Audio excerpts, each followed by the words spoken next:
Hello friends. Aj, Today we are going to learn about the cotter joint. In the previous slide we have seen that knuckle joint which we use to design with the help of empirical design methods. Here also can be cotter joint can be designed with the help of empirical design method, but we are using a proper design method for designing a cotter joint. So I am going to show you cotter joint design with the help of empirical design with a designing methods which we use normally.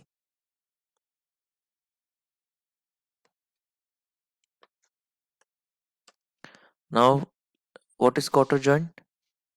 It is a flat wedge shaped piece of rectangular cross section and having a taper of 1 in 24. Yet it's a locking device. Cotter is usually made of mild steel, okay, because cotter is used to join the two components. That's why a cotter joint is a temporary fastening and it is used to connect rigidly two coaxial rods. As I told you, it is used to connect piston rod to the crosshead of a reciprocating steam engine, then piston rod and its extension as a tail or pump rod, strap end of a connecting rod, and many more. Now there are three types of cotter joint, but here we are going to discuss about a socket and spigot cotter joint. Another two joints are also similar to this. Now let's see it.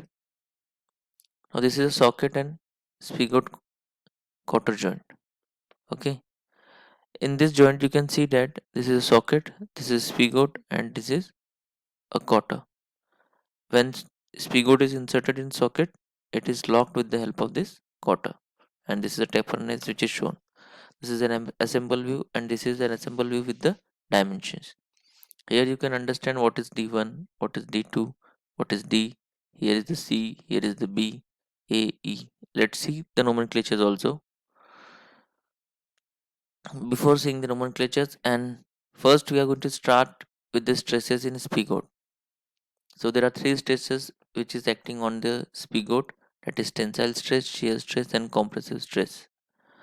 So this is a tensile stress part. That means this shaded shown shows a weaker section because due to the slot it get weaker. And whenever the shearing occurs, the shearing will lift this much part which is shown here is removing. This is due to shear. So this is D2 and this is the area A which was shown in the assembly part. Okay, you can see here. You will understand this thing in the design methods. Now first, design of a socket and spigot cotter joint. Okay, these are the nomenclatures we are using: diameter of the rod, outside diameter of socket, diameter of spigot or inside diameter of socket, sigma t. Here the tau is there, I think it is misprinted. Permissible shear stress, permissible crushing stress, sigma c. All the values is shown here. Now first we are going to start with the failure of the rod in tension. Now this is a rod and this is the cross section area. The first find out the area. The pi by 4 d square is the area. Then to find out the strength, multiply it by with the stress. That is pi by 4 d square into sigma t. And equating this to the load, we get p is equal to pi by 4 d square into sigma t. Here you will get a value of d. Now how this formula is generated? We have remembered that stress is equal to what? Load per unit area. So here is the load, this is the load, this is stress into area, this is area and this is stress. So this same principle is used everywhere. Sorry. Now let's see the failure of spigot in tension across the weakest section. This is the spigot. We know that this weakest section is where the slot is present. This, and this is the exact figure which we can see. Okay, I think you understand this part. This is D2 and this is the thickness T. Now our concentration is this shaded portion. Now area is pi by 4 d2 square minus d2 into t. That is, we can, with the help of mathematical formula, we can get the area and strength multiplied by sigma t. So load is equal to what? P is equal to pi by 4 d2 square minus d2 into t into sigma t. So t is what? d2 by 4. So now let's check this design of d2 here in crushing. So this is a quarter. Okay. Now this quarter and this slot will get failed in terms of crushing. That means in wear. Now this white portion is our major area of concentration. That is d2 into t. Now we know that the area resist crushing of rod is d2 into t, as I told you, into sigma c is the crushing strength. So P is equal to d2 into t into sigma t, sigma c. Here we are going to check the design in terms of crushing. In numerical we will understand this part. Now failure of spigot collar in crushing. Right now spigot is going on, okay? So spigot collar in crushing. There, this is the spigot collar and crushing will occur at this place. So this is the area here d2, d3. So area we get the formula multiplied by sigma c. So P is equal to what? Pi by 4 d3 square minus d2 square into sigma c. Here you will get the value of d3.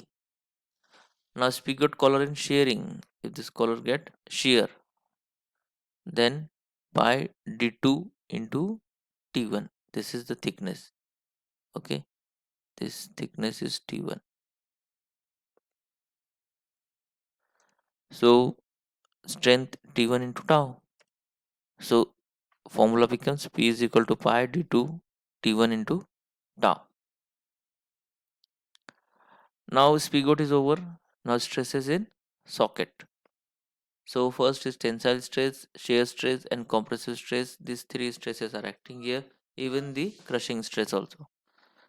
Now same here you will find this area is comes under the tensile stress and shear will occur in this way. This slot will be removed like this. Let's see. Okay. This is how the pressure acting here. Force acting here. And this slot will get removed if it is in under shear. So first we are going to check the design of socket in tension.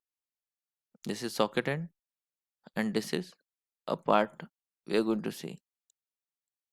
Okay. Now socket end in tension, we get the area here multiplied by the stress.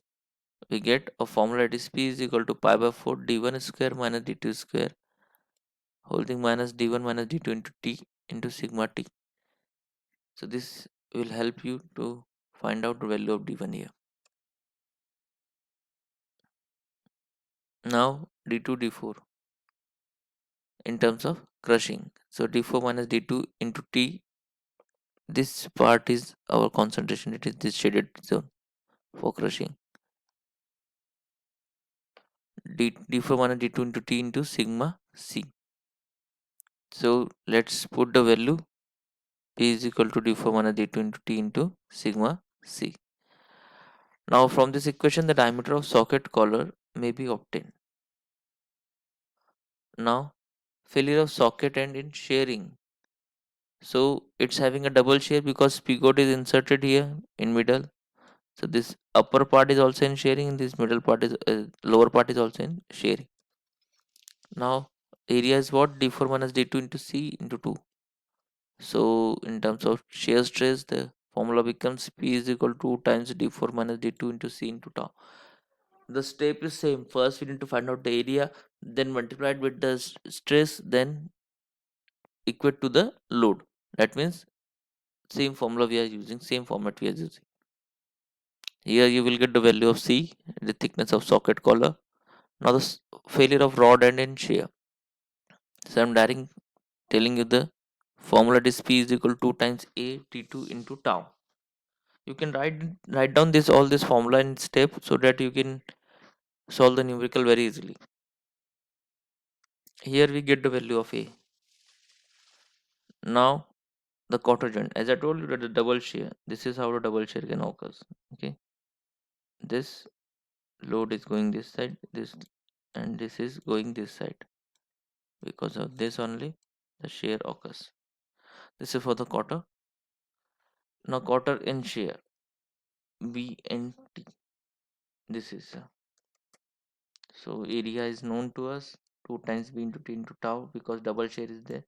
That's why equation becomes P is equal to 2 times BT into tau. Now the bending stress induced in the quarter should be less than the allowable bending stress. Then only the design will be safe. Length we can take as 4 times D. Taper should not exceed 1 in 24. The draw of quarter should be taken as 2 to 3 m, that is the clearance point.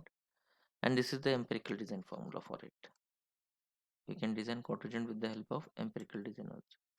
But design and just take this value for the stresses only in the above design methods.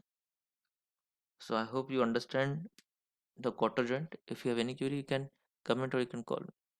Thank you very much.